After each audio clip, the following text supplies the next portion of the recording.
some tea with tea on this Talk Therapy Tuesday. I'm Tanya McLean Nicholas, licensed marriage family therapist and owner of Renewed Hope Counseling.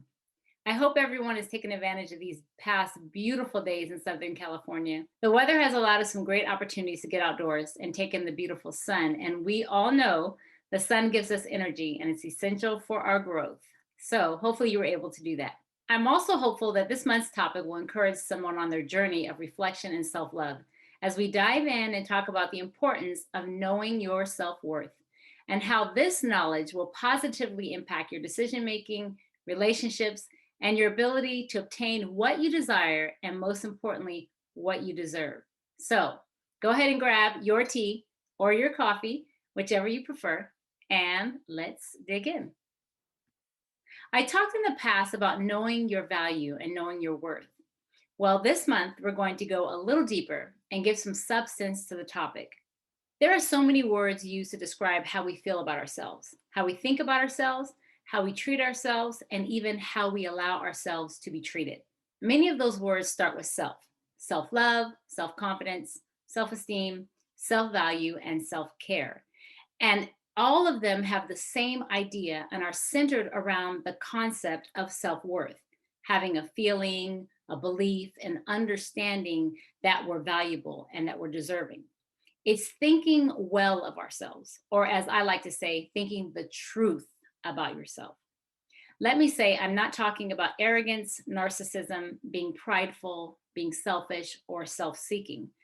I'm not talking about that. I'm talking about having an accurate, healthy view of who you are and your worth, and seeing yourself as deserving. Having a healthy and positive view of self is beneficial for your mental health because depression and anxiety is rooted in negative thoughts and negative core beliefs about who you are. It's beneficial for your spiritual health, where shame and guilt and unforgiveness love to reside, and enhances our ability to choose our friendships and our life partners. When you align yourself with a truer belief about your existence as a human being, you embrace your unique qualities, your strengths, your personality, as all being for a divine purpose. You align yourself with the same thinking we have about a one-of-a-kind portrait like the Mona Lisa. It's a masterpiece. That is, it's unique, it's priceless, and it's valuable. You then shift your thinking from your value being placed in what you do to who you are.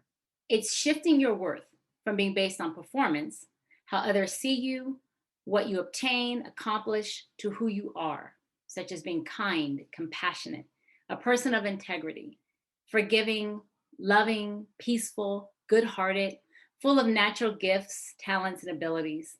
Those things are priceless, and they often are not seen with the same value and importance.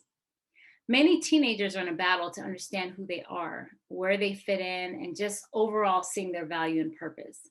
It is just as critical for adolescents as it is for adults to see themselves as worth something, because they are less likely to see themselves as worthless. Children and teens who know they have worth will try new things. They'll see themselves as successful. They'll stand firm on the convictions that they have, and they're less likely to follow the crowd. They're more likely to handle disappointments and discouragement, and they'll know that they're worthy of healthy love and healthy relationships. The bottom line is adolescents who know their worth turn into adults who know their worth. Now, obviously, as adults, starting to build self-worth can be more difficult because we have this long time experiences that have given opportunity for negative beliefs about who we are.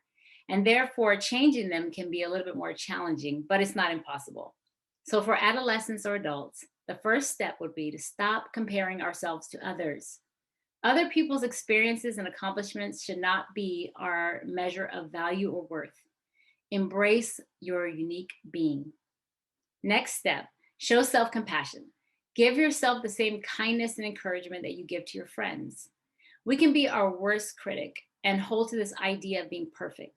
Remember, imperfection is part of being human and necessary for growth. And finally, change your self-talk.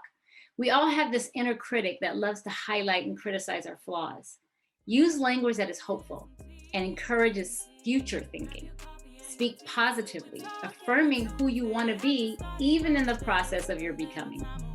Remind yourself that no matter what you do or don't do, you're worthy and valuable all the same. Well, That's it for today. Stay tuned for more conversation on the importance of knowing your worth. I hope you enjoyed your tea with T on this Talk Therapy Tuesday. I'm Tanya McLean Nicholas. I hope you have an amazing day.